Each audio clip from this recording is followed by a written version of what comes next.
1.7 is regular Markov chains. It's a continuation of last lesson. Recall the Johnson-North clean example. They give you this transition matrix P stands for probabilities, 0.8, 0.2, 0.35, 0.65. But it says examine the distributions for two separate initial distributions. One thing the students struggle with is they don't understand what a distribution is. Okay, a distribution is a vector. So this is the initial distribution vector.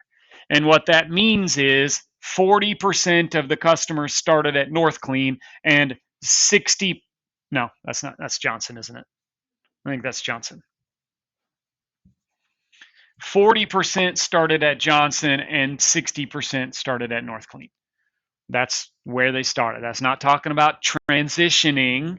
The transition means changing from one thing to another.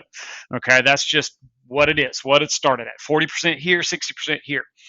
Okay, so what they're doing is they're going through these transition properties, and after a year it's this, and after 2 years it's this, or whatever the amount of time is, month, I don't know. Okay, 3, 4, 5, all the way down until you can get like the 14th iteration. Notice what the numbers are doing as you get down there. It looks like it's like approaching a certain number, 0.63, 0.6364, 0.3636.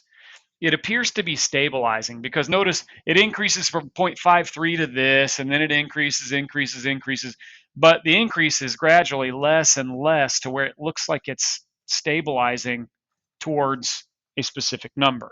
Okay, it's getting stable, and that's what most of our problems are going to do today. They're going to stabilize. But if you notice, it says two separate initial distributions. Here's a second completely different distribution. In this example, it says 75% started at Johnson and 25% started at North Clean. But when you apply the transitions, you notice it starts, well, it approaches the exact same numbers. At the end of this, you know, after a certain number, it looks like 63.6% here and 36.4% there.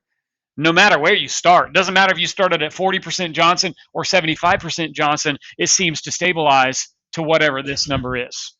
Okay, that's what we're examining today. We're going to examine the long-term trend.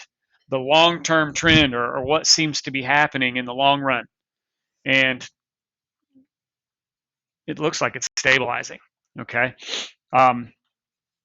so what? It doesn't matter how they started.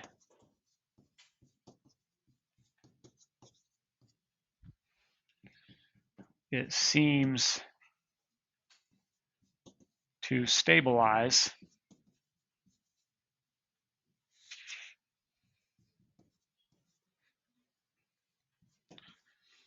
to 63.64% Johnson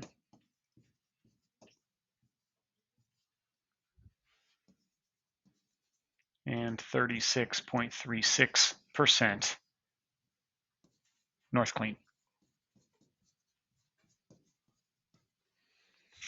So what we're going to use our Markov chains for is to make some sort of long-range prediction. Sometimes they'll stabilize, sometimes they won't.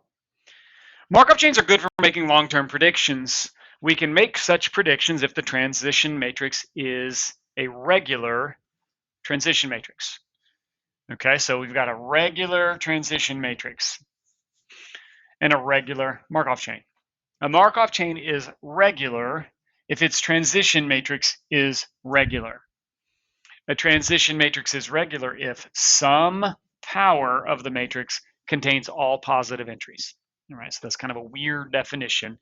But example 2 says determine whether each transition matrix is regular. What we want to do is just take this matrix to the second power, to the third power, to the fourth power, and see if we can find some power with all positive entries.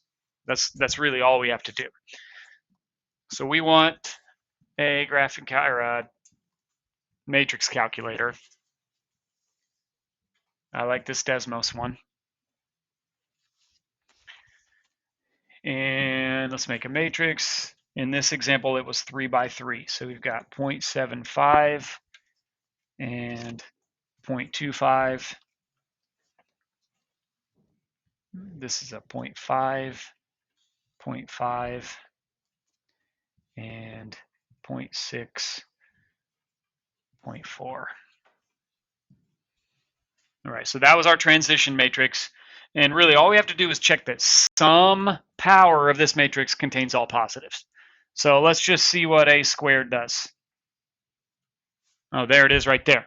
Okay, there it is right there. A squared contains all positive entries. I don't know if that helps or not. A squared contains all positive entries right there. So the end, that answers our question right there. So this is regular.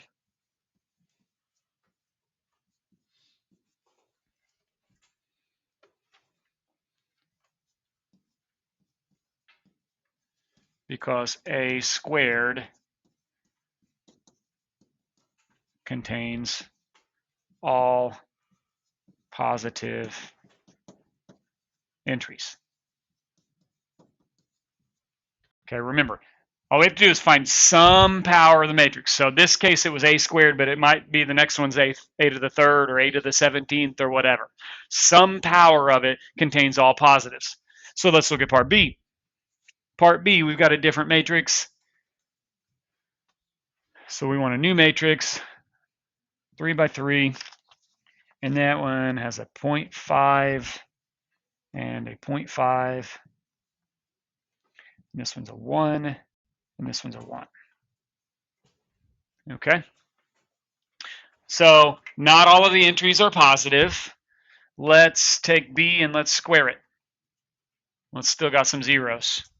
How about B to the third? It's still got some zeros. B to the fourth. Whoops, that's not what I wanted to do. B to the fourth. You kind of start getting a feeling that this is never going to happen, right? I mean, I think no matter what, I'm still getting the zeros in the exact same place. B to the 10th power.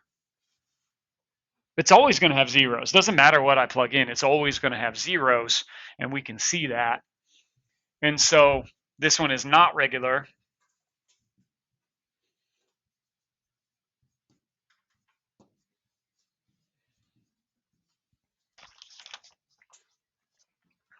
And that's because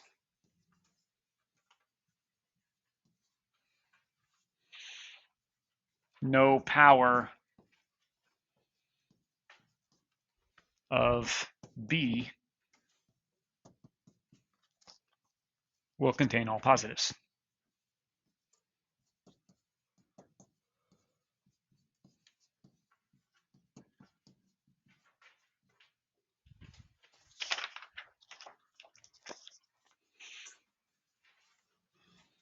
All right, that's boring. Let's get to the good stuff.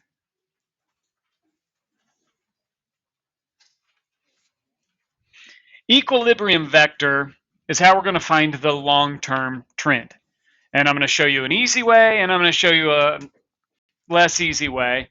But the problem with the easy way is it doesn't work exactly every single time. All right, so if it works, it's awesome. If it doesn't work, you got to do the long way. Okay, so remember a vector. A vector is a single row. It's not the same thing as the transition matrix. The transition matrix is a square matrix. A vector is just a row.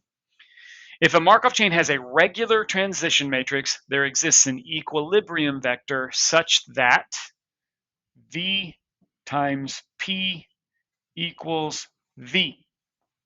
Think about what the word equilibrium means. Equilibrium means it's reached a place where it's not going to change anymore. Okay, and that's what we're talking about with the long-term trend. We're trying to find its equilibrium. Back in that first example, when those numbers stabilized at 0.6363 or whatever it was, that was its equilibrium point. All right, you can usually find the equilibrium vector by calculating a large power of P. Okay, so this formula is really more suited for the long way for doing this problem. The shortcut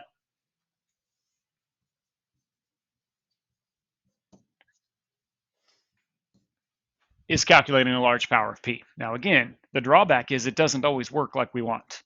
Okay, so example 3.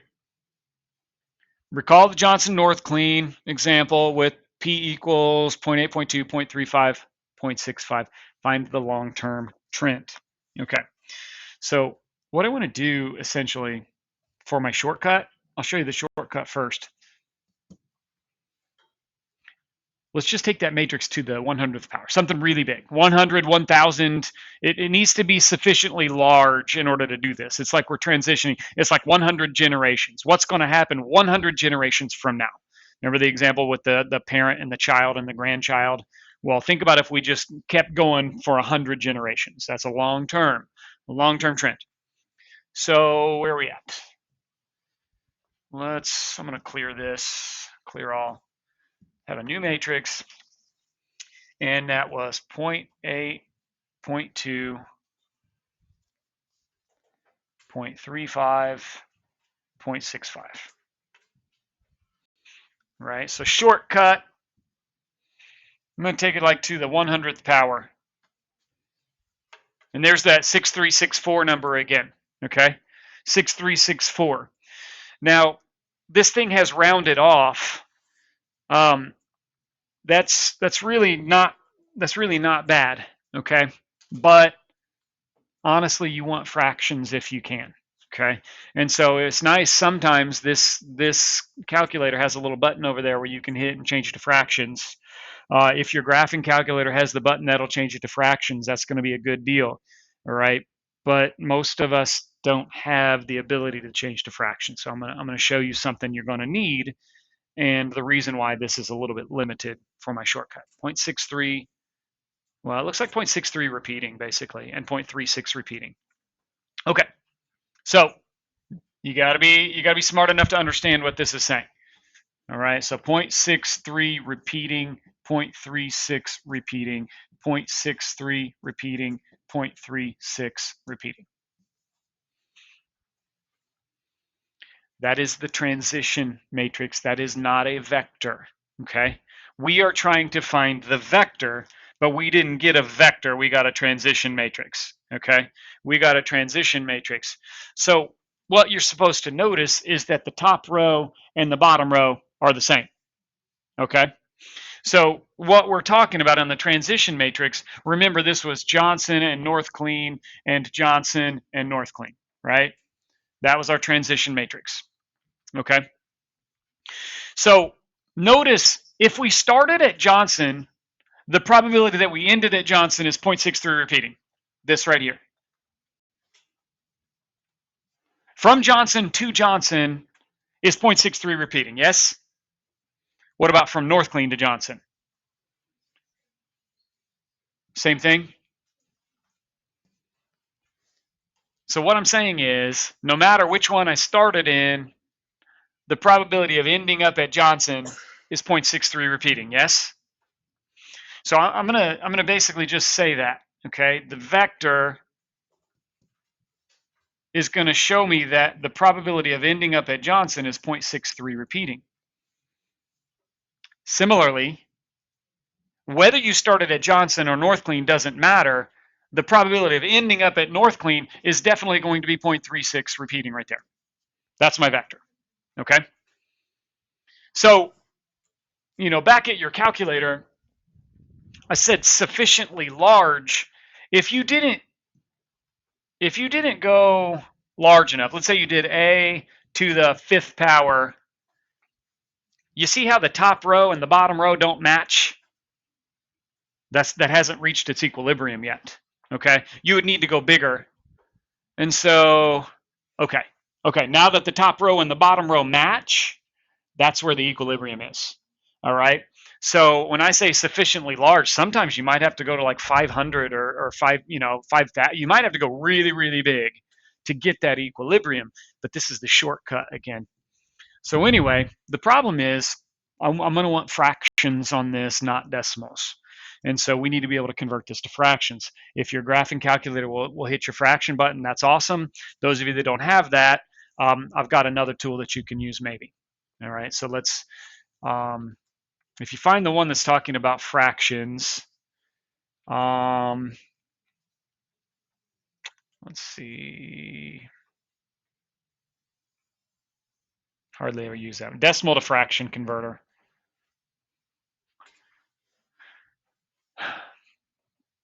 The thing is, you have to tell it if it's a repeating decimal. That's the hard part. If it wasn't a repeating decimal, it'd be easy, but this one's a repeating decimal. So what I'm going to do is tell it 0.63. I don't have to type in 6363636363. What I do have to tell it is that every 2 decimals repeats. Okay, 0.63, 0.6, that tells it 6363636363. That's what tells this thing that it's a repeating decimal. Okay, and so if I hit convert, it's gonna show you how to convert, but then it reduces your fraction down. That's 7/11. 7/11. 7/11. And so you could test that if you want to. You could verify that if you want to. But this fraction right here is 7/11. And then by subtraction, you could probably figure out that this one's going to be 4/11 because those two numbers have to add up to 1. Or you could type in 0.36 repeating into that same decimal calculator.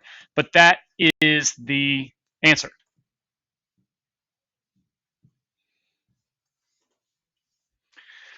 Personally, my brain prefers the decimal number because I understand 63% better than 7/11. But you need to be able to deal with either, okay? Now, that's the answer. That's the long-term trend, which means that in the long run, 7/11 of the population will end up at Johnson, and 4/11 of the population will end up at Northglean. Think about what that, what that's talking about. Okay, that's the vector, that's the population, that's the distribution, not the transition. Okay, now the problem with this is you're not going to be able to find those fractions sometimes. You should be able to find the decimals fairly easily by doing that process. But if you need the fractions, you're not going to be able to go big enough. It's not going to show you enough to find the fractions. It's kind of hard. So let me show you the long way. All right. The long way uses this formula. So here's where you really need to focus. Okay. V times P equals V. Hopefully I have enough room. I'm going to try to write small. So we've got V times P equals V. V is a vector. And right now we don't know what that vector is. So I'm just going to call it XY because it's my Johnson-Northglean vector. I've got 2 numbers there. I don't know what they are at this point. I do know the P, the transition matrix is 0.8, 0.2, 0.35, 0.65. And that's going to equal V, which is that same vector like this. Right, small. So on the left side of that vector equation or matrix equation, you've got multiplication. And so this is actually kind of good review. If you think about how to multiply 2 matrices, you go row times column, right? Or you think about this is a 1/2 times a 2/2, so that result is going to be a 1/2. All right, we know that result is going to be a 1/2 matrix. Okay, so when I do my row times my column, that's going to be 0.8x plus 0.35y. That's my vector times my left column. That'll give me my left entry. And so then the other one, I'm going to have to multiply this row times this column, and I'll get 0.2x plus 0.65y.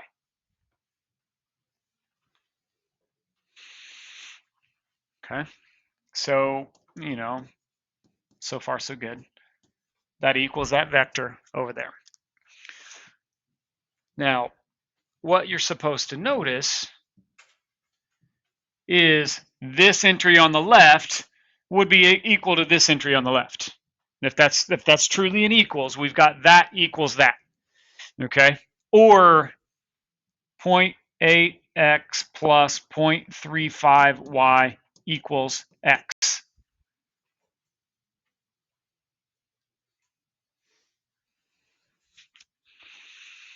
Likewise,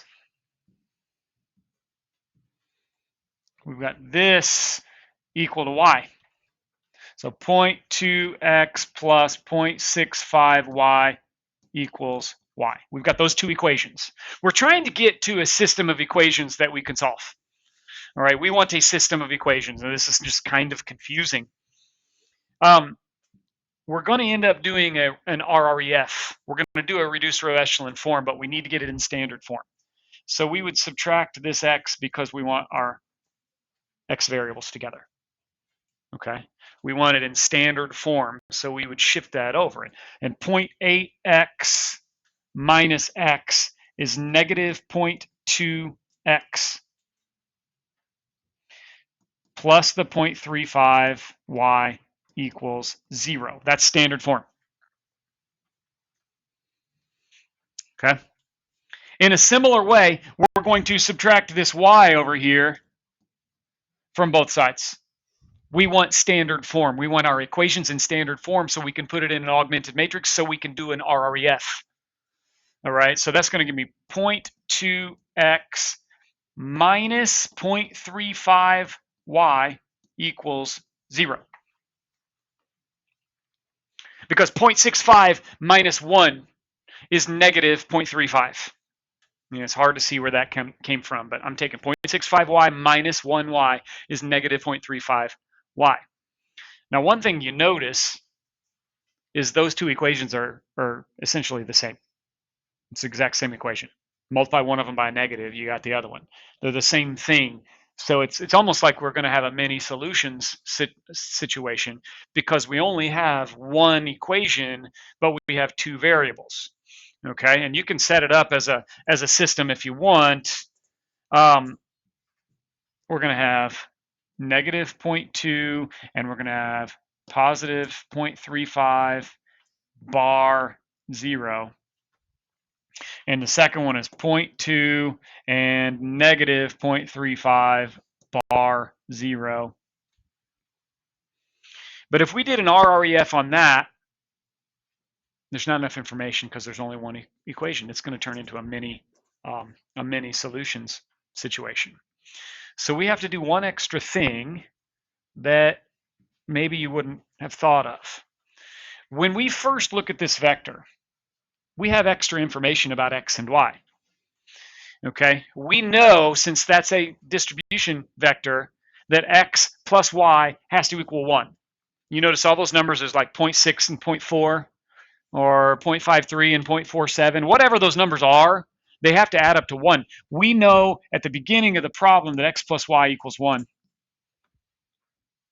And so we have another equation that we can put into our system. X plus y equals 1. Without that, you can't do this problem. Without that piece of information, you can't do it.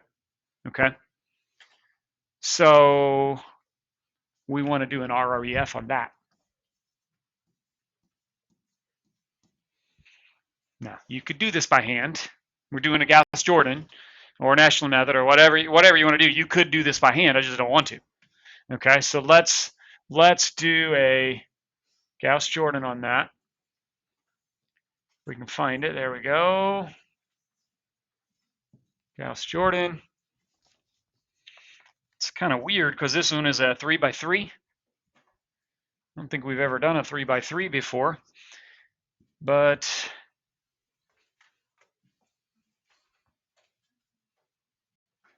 I'm gonna type it in on a keyboard.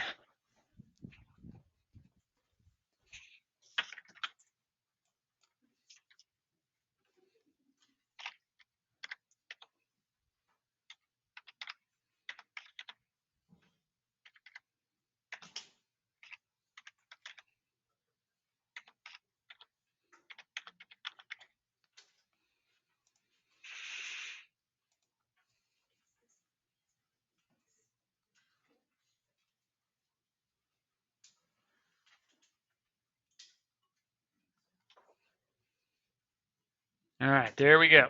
There we go. Okay, so check it out. We've got a 0 row, which a lot of times tells us many solutions, but that's not it. We've got two variables, x and y, but we've got our two answers here, 7/11 and 4/11. So it's kind of nice. Can you see that? Okay. It's kind of nice because this gives me the fractions that I need. Where'd you go? I zoomed that way too much.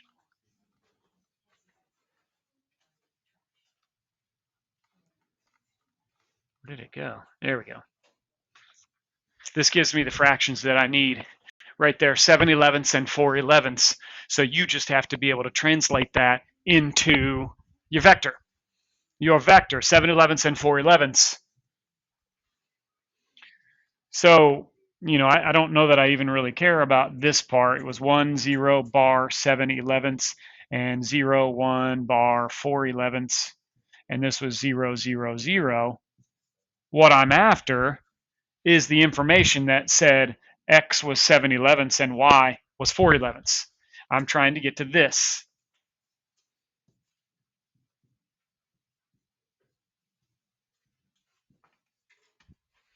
Okay. Now, most people are probably asking the question, why in the world would I do all of that if I could just take that matrix to the 100th power and get the same thing, okay? Because that shortcut will not always work. The long way will always work.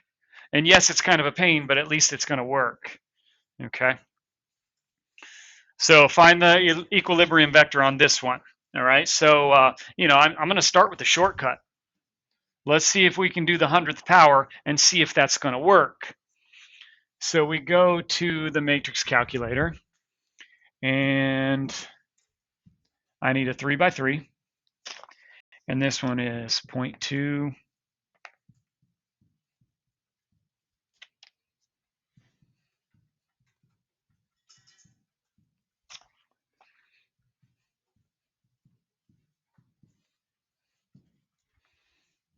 I would do like a to the 100th or 1000th or something like that. And so you can see that it's equalized. See how the top row and the middle row and the third row, they're all the same? And that might be good enough. It might be good enough, but it's not fraction good enough. I can see that the first state is 21.7%, and the middle state is 30.4%, and the third state is 47.8%. I can see that. If decimals are good enough, then that's good enough. Okay? But if you need fractions, that's not good enough. So have you already plugged that into your calculator? Does your calculator give you fractions? Is it something over 23? Okay, that's great. That's right. If you get something over 23, that's good. That's the answer. But the problem is we can't use that same calculator we did with the decimals because we don't see where the repeat is. It turns out this decimal doesn't repeat until like the 22nd digit. Okay, you'd have to go out like 22 digits in order to find this. And I figured that out by using a different matrix calculator. I used to use this one, and that's a good one. It'll go out to more decimals, but the problem is that fraction site won't go out to 22. So it's going to be hard to convert this one to fractions doing it the shortcut way. So where are we at here? So we got 0.217391, 0.304348, and 0.478261. Okay. Same.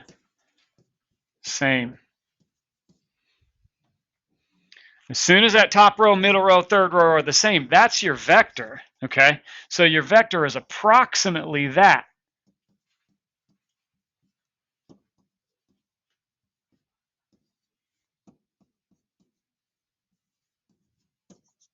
But if we have to have equals, then that means we need a fraction, Okay, we don't want to round off, we want equals. And so if I can't do the shortcut, then I have to do the long way. All right, so the long way is not very fun, but it can be done. So remember, the long way is V times P equals V. So the vector this time, there are three states, X, Y, and Z, that transition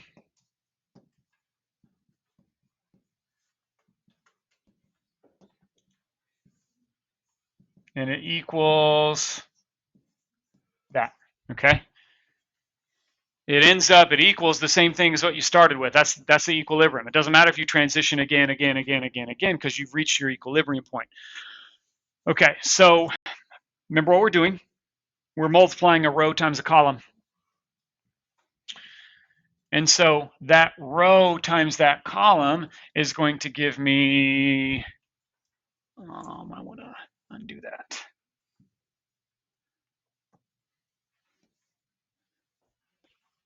.2x plus 0.1y plus 0.3z is going to equal that first thing, x. Okay, that first entry is going to equal that first entry, the x right there. And then when I do the row times the second column, it's going to be 0.6x plus 0.1y plus 0.3z equals y, because that's the second one.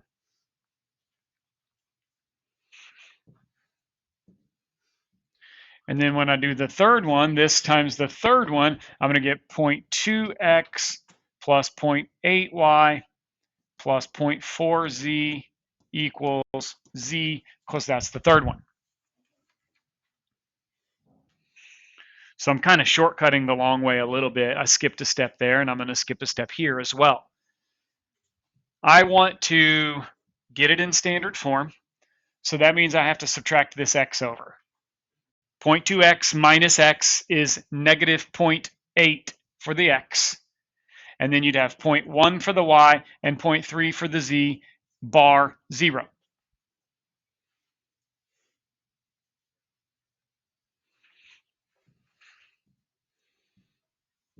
Second row, I subtract the y over. 0.1y minus y is going to be what? Negative 0.9y, so that's going to be 0.6 for the x, negative 0.9 for the y, 0.3 for the z, bar 0. Then the green one, I'm subtracting the z over, so you're going to have 0.4z minus z is negative 0.6 on the z. So you have 0.2, 0.8, and then negative 0.6 for the z, bar 0. Now again, if you tried to do an RREF on this, you're not going to have enough information, because it's going to turn out that you only have two equations. One of them is just a combination of the other two. So I've got three variables, but only two equations. I need another equation, but thankfully I've always got this. I always know that x plus y plus z equals 1. I'm always going to have that extra equation there. The three variables have to add up to 1. So I'm going to have 1, 1, 1, bar 1.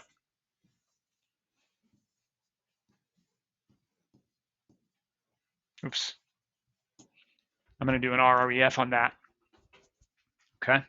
So again, I go back to the Gauss Jordan page.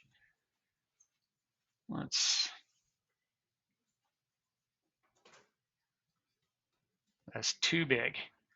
Is this a 4x4?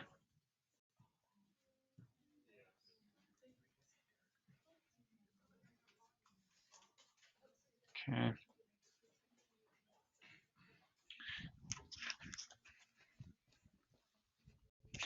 All right, so quickly.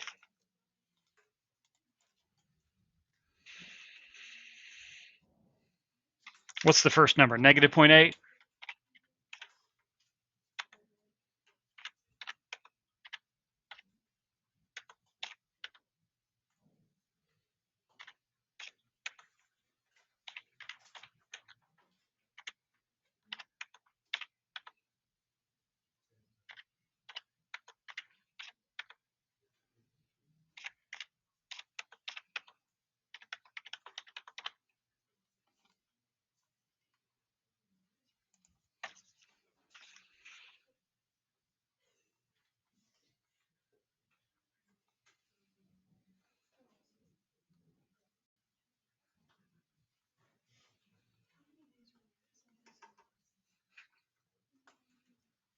Come on.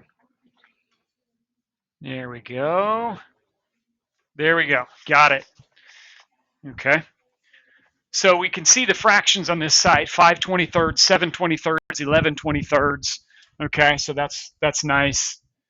Let's see if I have room. It was 100 bar 5/23,